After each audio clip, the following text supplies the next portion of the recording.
السلام عليكم ورحمة الله وبركاته. عاملين ايه؟ يا رب تكونوا بخير. النهاردة فيديو جديد هيكون عبارة عن مثال كده ليوم كامل في الدايت الصحي او الرجيم الصحي لخسارة الوزن، اللي هو نزول المعدل الطبيعي للوزن. يعني انا لو طبقت النظام بالشكل ده، اللي هو باخد تقريبا كل حاجة بس بطريقة معينة وبكميات معينة، هقدر ان انا اخس مثلا من 5 ل6 كيلو خلال الشهر. ده للشخص الطبيعي اللي ما عندوش مشاكل صحية وما عندوش مشاكل في الحرق. كمان ده نظام صحي، فخسارة الوزن بتكون مش سريعة، ودي اهم حاجة عشان الوزن ما يرجعش تاني بسرعة. ده غير الأنظمة السريعة اللي بننزلها مثلا لحالات معينة أو لمناسبة أو يعني لمساعدة، لكن لسه بادئين نمشي على النظام ده عشان حتى نقدر نكمل. مبدئيا كده ما تنسوش تعملوا لايك للفيديو عشان فعلا التفاعل قليل جدا، يمكن عشان فترة امتحانات. فما تنسوش تعملوا لايك وشيروا الفيديو مع اصحابكم واكتبوا لي تحت كومنتات حلوة زيكم. ويلا نبدأ بسم الله. اول حاجة وجبة الفطار دي، ده اومليت كده مشبع جدا فوق ما تتخيلوا. زي ما انتم شفتوا حطيت قطعة سمنة بلدي او زبدة فلاحي، انا النهاردة حطيت زبدة.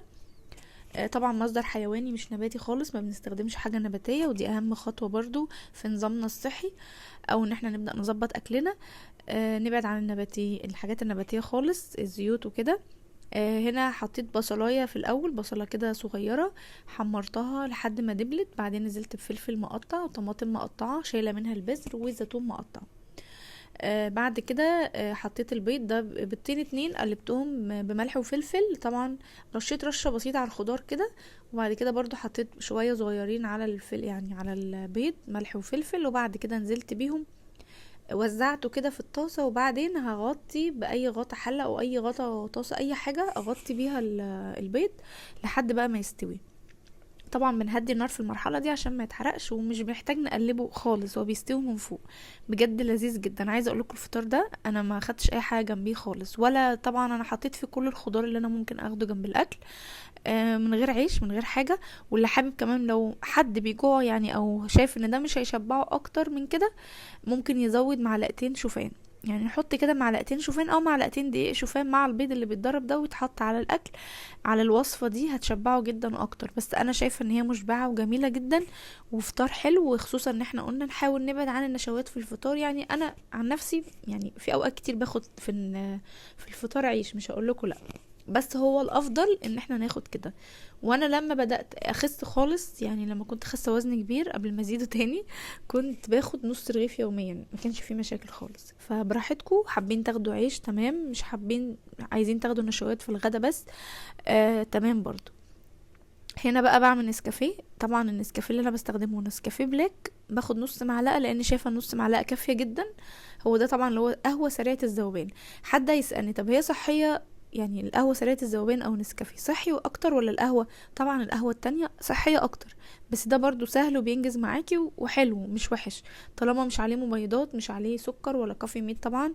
فخلاص، انا حطيته من غير سكر كمان. ممكن لو مش حابه تشربيه كده ممكن تاخدي مثلا سكر دايت، في ناس ممكن تحب تاخد معلقه سكر او نص معلقه سكر. المهم ما ناخدش ما نزيدش عن معلقتين سكر في اليوم. لكن لو عايزين الاصح طبعا ان احنا نمنع السكر تماما حتى لو تدريجيا.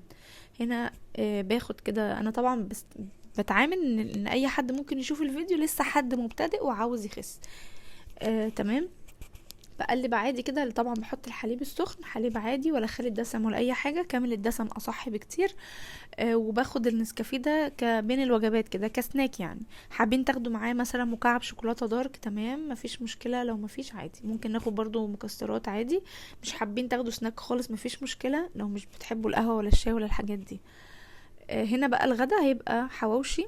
عملته معاكم من زمان يمكن، وعملته كذا مرة على القناة، بس حبيت اشاركه معاكم. بجد وصفة سهلة مش بتاخد وقت خالص، وفي نفس الوقت حلو، وبعمله بطريقة كويسة نقدر ناخد منه برضو اثناء الرجيم عادي. الحواوشي او العيش بلحمة زي ما في ناس بتسميه، من الاكلات الجميلة اللي كلنا تقريبا بنحبها. وفي ناس فاكرة ان احنا لما نعمل دايت ما ينفعش ناكل برجر ولا بيتزا ولا الحاجات دي كلها ولا الحواوشي ولا الشاورما حتى. لا، مع ان انا كنت بعمل دايت وطول الوقت باكل الاكلات دي عادي، بس انا بعملها في البيت بالطريقة اللي هي كويسة صحية. يعني انا الحواوشي هعمله بطريقة يعني سهلة جدا، هدهن بس العيش مسحة زيت، هو ده اللي انا هعمله. هنا بقى حطيت، كان حوالي نص كيلو لحمة، حطيت عليه بصل مقطعة، بصلة. الحواوشي بيحب البصل والخضار جدا، يعني بصلة كانت حلوة كده متوسطة. على قد طبعا كمية اللحمة، عشان عايزة اللحمة برضو تبقى كتير مش قليلة. وهنا حطيت 2 فلفل، حبتين فلفل، وحبة طماطم واحدة كبيرة، مش بحب الطماطم فيه كتير، وبس شلت البذر.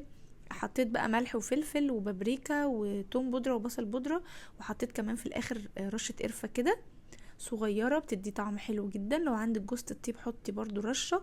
في توابل حواوشي جاهزة، بس انا بفضل دايما ان انا اعملها في البيت، يعني كنت بجيبها بقالي فترة بصراحة، بس انا بعرف التوابل بعرف اظبطها بتدي طعم حلو جدا. يعني مش لازم نقعد نشتري اللي هي الاكياس دي، خصوصا ان كل حاجة غليت وكمان الاكياس دي غلوها جدا. فاحنا كده كده عندنا التوابل في البيت، يعني هيفرق ايه ان احنا نخلطهم على بعض ونشكلهم احنا. وممكن كمان تحطي رشه كزبره لو انت بتحبي، بس يعني انا شايفه ان التوابل دي حلوه قوي. رشه قرفه مع الملح والفلفل والثوم بودره وبصل بودره وال ايه تاني، بابريكا تقريبا، تمام. بس يعني فكده كويس قوي.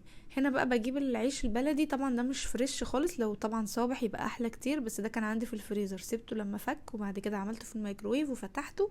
طبعا مش كله فتح معايا بالشكل ده، وفي منه اتقطع لانه طبعا مش صابح، بس الافضل ان هو يكون صابح عندك. بجيب كده بملى العيش كاني بعمل ساندوتش كده، وبظبطه وبقفله ان هو يكون مظبوط، وببدأ ان انا بالفرشة وبدهن من تحت ومن فوق وبس كده. يعني الصينية حتى انا دهنتها في الاول، تاني صينية ما دهنتهاش. انا عملت صينيتين طبعا، وعملت حوالي يعني ممكن يكون مثلا 8 او 9 انصاص من دي. يعني انتي لو اخدتلك نص رغيف تمام، يعني لسه بادئه دايت وهتجوعي ممكن تاخدي رغيف كامل برضو، خصوصا العيش البلدي ده صغير جدا، صغير قوي يعني.